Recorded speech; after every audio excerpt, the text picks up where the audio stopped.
Hi guys, this is Frank with Solid Sound in Atlanta. I am here today to talk about layering drums in Studio One and how to accomplish that with Impact, which is a drum sample machine, if you will, virtual VST sampler, sample player inside of Studio One. It comes with Studio One. So let's get started.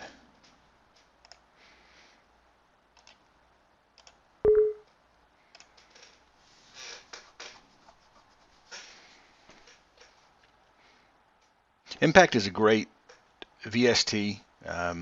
It's simple, but to come with Studio One the way it does, it's a great little VST. And if I didn't have machine already or battery, I would use it more than I do. But as it stands, sometimes I'll throw it in to do a quick mix or to give someone an idea of what's in my head. So it's great for if you're just getting started with Studio One and you just kind of want to lay some drums, or you want to learn how one of these type of units work. It's good for that. So we'll start a song. Doesn't matter. These settings don't matter right now.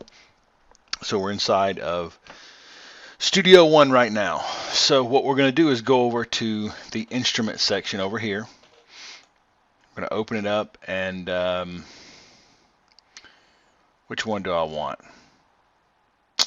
Let's just do Club Electro. We'll drag it over, and there we are.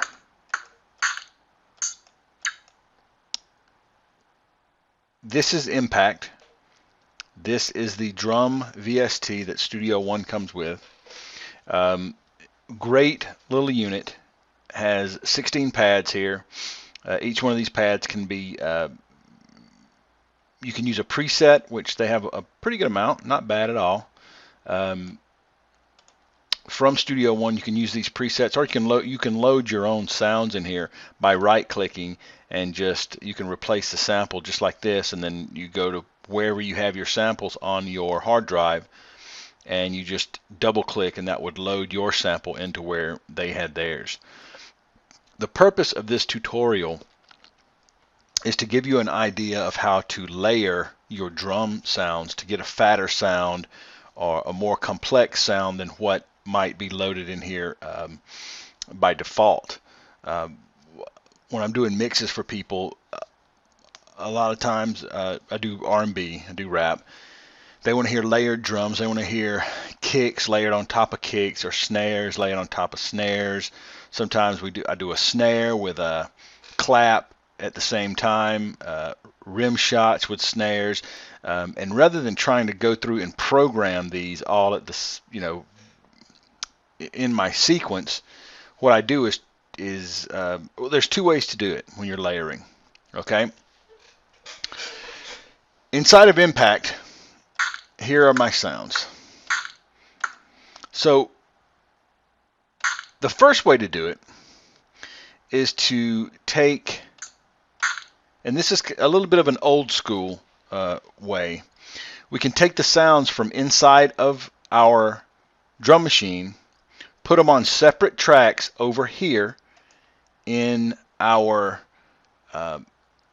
arrangement view, okay, as WAV files. And we'll do this, and then you can mix them, EQ them, bump them down to a single file, and reload them into here. It's a little bit more, it's a little time consuming, but you can really get some cool effects. So let's just go ahead, and I like that snare. So how do we find the snare? Right click, and you're going to select and pool. Now over here, these are all of the sounds. This is your pool of sounds. This is your kit. Your pool is right here in your browser window. And if you'll notice, there's a little blue space right here beside this 04. So you can click on it, and you can hit play right down here, and we can tell there it is. That's the sound I'm looking for. So what I'm going to do now is I'm just going to take it, I'm going to click on it, and I'm going to drag it over into my arrangement window, let it go, And there it is. If I hit play down here, there's the waveform, there's the sound. Now the purpose of this tutorial is to layer drums, so let's find something else. We don't necessarily, I'm not going for a great sound right now. This tutorial is simply to give you the basics of how it's done, so forgive me if our results don't come out quite like what you may expect. Alright, so there's another snare. Let's right click, select it in the pool. It's blue right here. We're going to drag it down, put it right here. Now if I hit play, we're going to hear both of those sounds. So just so that you understand what we're doing, I'm going to add this. This is really not something I would add normally to a snare, but I want you to hear something different in the background besides the two snares that I have on there. So I'm going to select this in the pool. I'm going to drag it over to another track. So now we have these three sounds all playing at one time. So we can open our mix window and play around with each one of these to get the exact sound we're looking for. I'm going to bring down the second drum sound, which is right here.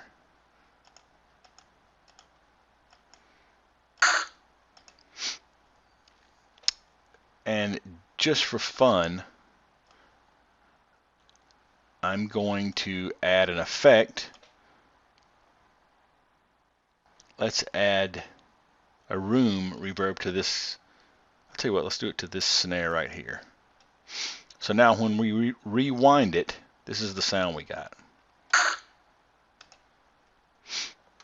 Let's try it one more time. Let's go ahead and jump into the effects on that. And let's add, let's do cathedral. That's going to be a huge sound. Really too much overkill, but that's fine.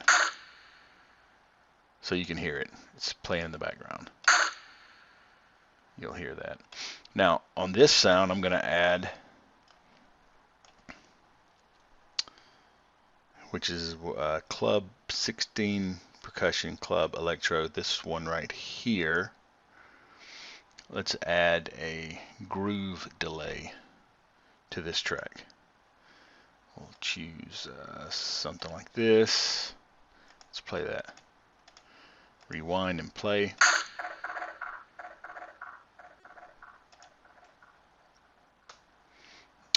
I'm going to change our feedback, bring it down a little so that it's not so pronounced. Okay. Now I've got these layered right over here. So what we do now is go in with our pen tool, go up to the top. We're going to draw, and because we're basically drawing the amount that we want to export. Okay, when we mix all of these down into one single file that we're going to reload into Impact, we have to tell Studio One how long we want our tail to be. And by tail I mean if you only mix down this much, okay, right here, you're not going to get the tail of the reverb that we added or the bounce track. You'll only get the original because you're cutting it off right here. So what we have to do is go up here, drag our pen tool over to give us enough time to at least get some of that. Okay, so there we are. I like that. That's for this tutorial, that's enough. So let's go into our song. We're going to export mix down. Okay, we're going to choose a new location for this. I'm just going to put it out on the desktop. I'll create a new folder and we'll call it layered drums. Double click in here. Oh, we don't have to double click. So we're telling it we want to mix this down to that part, to that folder, which is out on our desktop. The file name, let's go ahead and just call this kick homemade, just to make it easy. 16 is resolution. You can change these if you want, but they're fine. 16, 44:1 for what we're doing. Right here, export range, between loop. This is considered our loop right up here. So that's why we drug this out, and we're telling Studio One to export this much. The rest of the settings we can leave just as they are. So I'm going to hit OK, and it looks like if you look over here, I might be over a little on our mix down, but it'll let us know how bad we are. 3 dB over 3.2. I'm just going to leave it. It's usually fairly forgiving. If you wanted to be a stickler here, you could bump your mix down a little just to get this so that it's not over. I'm going to cheat a little and do it. You know, if I was in a studio session, I'd go ahead and bump this down to make it right. But for what we're doing, it's going to be fine. Clipping has occurred. Do you want to abort the export? No, I don't. I want to do it. I want to export, so I'm not going to abort. I'm going to hit no. There's our kick homemade that we made. So let's just close this. Let's go over here. Here's a bass drum spot. I want to replace this sample, and I'm going to do it by going out to our desktop. There's our layered drums folder. Here's our kick homemade. That's got all of our layers in one simple kick.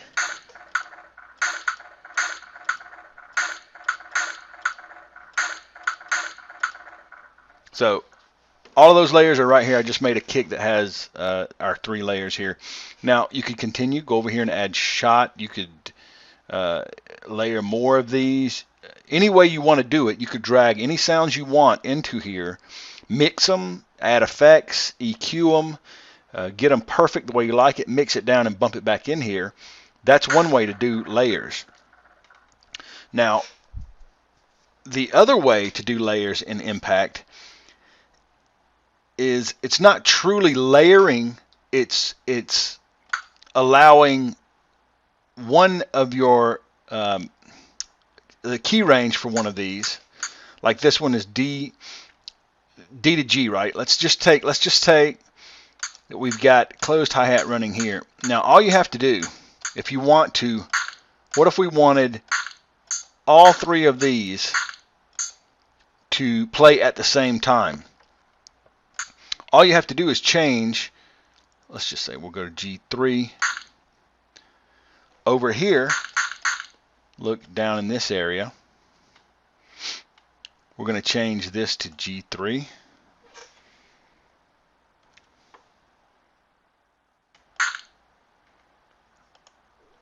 So G3, G3.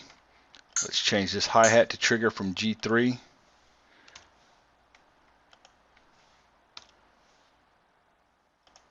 Now, do you see how they all light up no matter which one I'm hitting? That's because they're all being triggered by the same chord, the same key that you hit is triggering all 3 of these at the same time. Now, to really maximize what your options are when you're mixing, what you're going to want to do is take each one of these, okay, and send them to a separate channel on your console so that you can really max it out as far as compression, EQ on a per sample basis. By that I mean you want to be able to put compression, reverb, delay effects on each one of these as opposed to doing all 3. It's going to really enable you to do some good mixing here on your drums. So all you have to do is go right down here and let's take close hi-hat. let's take this out to 6. We'll take this out to 7. We'll take this out to 8. Now, this out. So we've got 6, 7, and 8 here. There they are right down here. 6, 7, and 8. So now you can go in, and let's move this over here. We can individually put effects on each one of these. So let's put a reverb on 6, and again we'll just do something huge so that it's overstated and you can hear it. We'll do cathedral. Let's add groove delay on 7.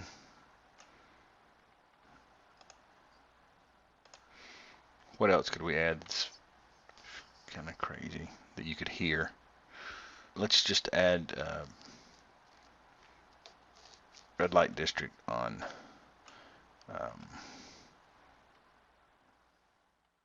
where are we at here? 8. So now you can hear a lot of things going on.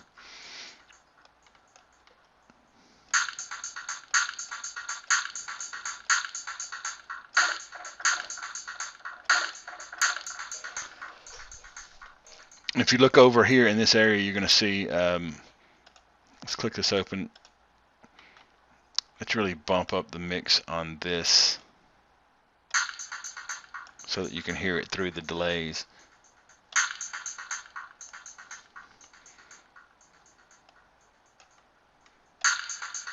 There it is. So there you have it. I'm triggering 3 of these pads at one time just by tapping one of them, and that's could be considered a layer because you've got all 3 of these playing at the same time. Or you can do it the other way, which will allow you to add as many as you want on the arrangement page, mix it down to a stereo file and bring it back in, and you've got, instead of all 3 of these, you have one that has your mix down that you made from the arrangement page. The second way that allows you to go channel to channel in your console is going to give you a little more room to wiggle when it comes down to mix down, because once you have this stereo piece made right here, this kick is made, now that it's sampled in, I can't change the effects that are on it because they're recorded on. I can't change the reverb and I can't change the delay. So if I decided to change the tempo of this song by even a minimal amount, now those effects, that delay that you're hearing, it's not going to be in sync with the music because it was recorded that way. These will stay in sync because you can go in here and change any of the effects because it's live right now. These effects are actually on the gear and it hasn't been mixed down to a stereo file like this one. 2 ways to do it, different flavors, depends on what you like and the way that you want to work. But that's it, using Impact inside of Studio One to get fat drums by layering or triggering your drums at the same time. Hope you learned something. You can leave questions in the comment section. I'll try to get to them, but I can't make promises. And that's it.